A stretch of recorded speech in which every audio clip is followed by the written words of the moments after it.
Dr. Kiara Culmer here again from The Live Well Life, and today I have a special treat. I am interviewing Mr. Keith Major II, and he's going to be talking to us about wills. So here's why I thought this was important and even applicable for me, because you guys know that I talk about health and wellness and the like. But the reality is wellness goes way beyond what you eat and how you exercise. If we look at the whole scope of wellness, we're talking about emotional, financial, occupational, social. All of those things help to contribute or are factors as to what makes us a well person. And if you are truly trying to create a holistic situation of wellness for yourself, you have to think about, hey, not only what am I doing while I am here, but what happens to those I love and the life that I have built after I have passed on. But let me tell you a little bit about who he is. Keith studied law both in the Bahamas and the United States, first earning an Associates of Arts degree in Law and Criminal Justice from the College of the Bahamas in 2009. That's now the University of the Bahamas. And later obtaining a Bachelor of Laws with honors from the University of the West Indies in 2012. He subsequently obtained his legal education certificate at the Eugene DePuch Law School in 2014. And then in 2017, Keith commenced pursuit of his LLM at DePaul University in Chicago, Illinois.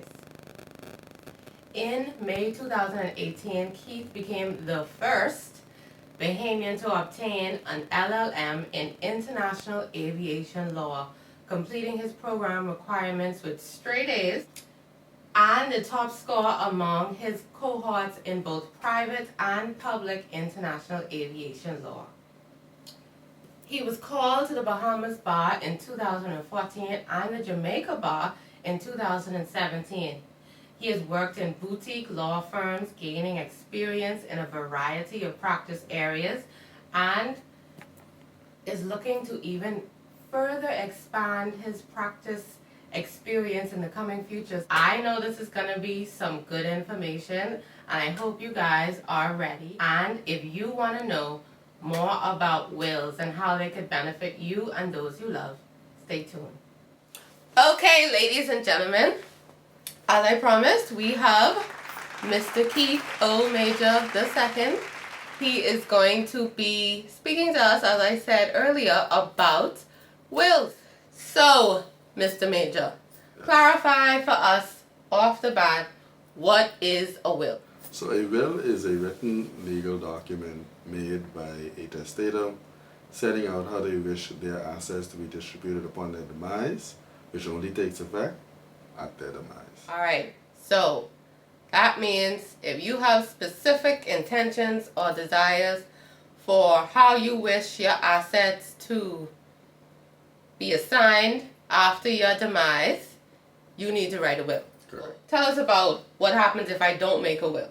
Yeah, so I think it's important to make a will, because if a person fails to set out how they would like their assets to be distributed, then the law steps in by virtue of the Inheritance Act, and they set out when a person dies intestate, that is without a will, that their assets would go, if they are married and with children, 50% to their spouse, surviving spouse, and the remaining 50% to their children, on all of their children.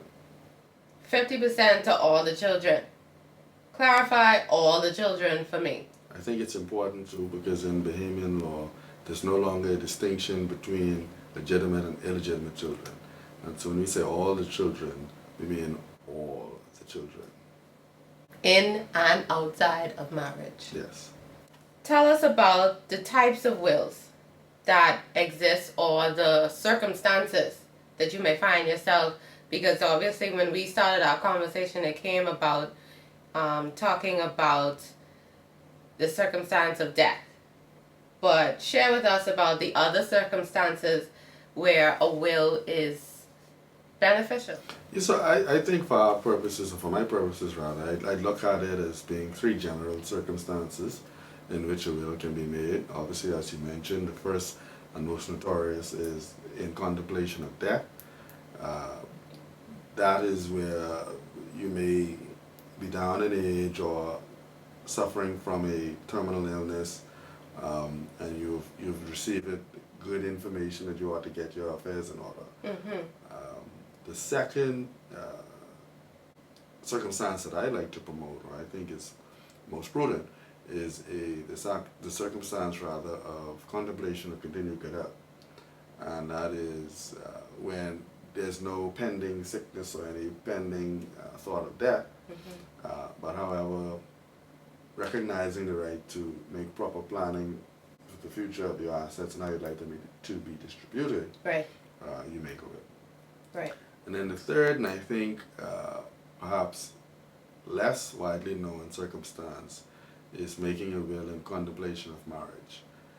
And that is important because unless you indicate in your will that you are making your will in contemplation of marriage, a subsequent marriage after you've made a will invalidates the contents of the will. Some persons may have these questions. I had this question. What is the difference between in contemplation of death and in contemplation of good health? So I think the key difference in my mind is the fact that when one makes a will in contemplation of death, one may be also suffering from a diminished capacity. One may have a reduced ability to care for oneself and may rely heavily on the assistance and caretaking of others. And these same individuals, unfortunate as it may be, may exercise a position where they are able to exert undue influence over your thinking and your distributions of your assets as some hostage for their continued care. Comparing that vis-a-vis to making a will in contemplation of continued good health, while when you're young and strapping, you still may also suffer from some mental or mentally debilitating conditions, it is more likely than not that those things are more prevalent if you're making a will in contemplation of death. And so I think that, to me, in my mind, although it is an unpleasant thought, thinking about one's demise and not being here any longer, I think it is a reality. I think it is something that we ought to prepare for. And I think that, we ought to just come to the grips that we cannot beat death, you cannot duck death. The best thing you can do is be prepared for it, right? Yes. That's the only way you could one-up death. Right. Don't be found unprepared. Right. So what are the steps to actually go through and create this valid will that you talk about? Can I do it on my own? Do I have to seek a lawyer? Is there any other person that can assist in this process? So the Wills Act of the Commonwealth of Bahamas does not require that a will must be made by a qualified attorney. Okay. However, for a will to stand as valid, it does need to adhere and conform to certain formalities. These formalities speak to the will being required to be in writing, the will required to having been signed in the presence of two witnesses, and then by those two witnesses in the presence of the person making the will. There are also formalities as to where the signature to the will ought to appear on the will, who is disqualified and not competent to sign as witnesses if they are also going to be taking gifts or interest under the will. So there are a number of hurdles that one must cross, as it were, to have your will be found as valid. Your opportunity to get it done is when you hopefully consult the professional and make a valid will. And if it is invalid, if it is found to be invalid after your demise, then it goes through the same process, or your assets will go through the same process as someone who didn't have a will to begin with. Correct. Like we spoke about with the intestacy, it goes to your surviving spouse. Now in law, surviving spouse is defined as a spouse who you have not received a decree absolute from. And a decree what does that mean? A decree absolute is what we colloquially refer to as a divorce. Okay. A divorce does not become final until a decree absolute. Mm-hmm. Right? So the step before a decree absolute is a decree nisi. It's kind of like a provisional order. Okay.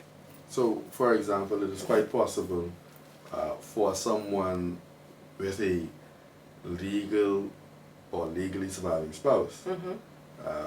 to come in their estate, take out a grant of representation, and enjoy an interest in their estate, whether or not they were separated or still in a fully, I don't want to say subsisting marriage because that's another terminology, right? Mm-hmm. But for all intents and purposes, if they were still together, Right. as long as they are still legally together. Right. And so it is very important, I think, to reduce one's instructions to writing, Mm-hmm. because the failure to do so, based on the regime settled in our Inheritance Act, Mm-hmm. may yield some results that You would not desired. actually wish. Where can someone find out for themselves what the specific criteria is? Is there a place that persons can find out for themselves what the criteria is, or do they have to go to a trained professional to find out what that is? No, I think, to the credit of the Commonwealth of the Bahamas, Mm-hmm. we have the vast majority of our legislation available online. Okay. So not only citizens, persons all around the world Right. can log into laws.bahamas.gov.bs at the bottom of your screen. And you are able to pull up legislation and take a read for it for yourself. Good. Good, good, good. And one more thing, ladies and gentlemen. Full disclosure, Mr. Major is here to create awareness on the topic. He is not providing specific legal advice to your personal situations. In those instances, he and I encourage you to go and seek out a legal professional who can analyze your specific situation and give you advice that you need to hear. This forum, this video, is to just give you all general information on a pertinent and relevant topic that is important to everybody in every walk of life. And also, I must admit that this young, learned man here is my brother. We decided as two young professionals to take this opportunity and take this time to share information to the public. So we hope it was helpful. #LiveWellLife, #bitesizelaw. That's right. So follow those two hashtags on social media. #thelivewelllife, #bitesizelaw. Alright? And that way you can learn more about both of us. And we truly, honestly hope that this video created awareness and encouraged you to create a will. Like Mr. Major said, it's not going to mean that you're going to pass away the minute you sign off on that will. You are truly just making your intentions known and making sure your loved ones and your assets are spoken for after you're no longer here. So, thank you for watching. Have a great day.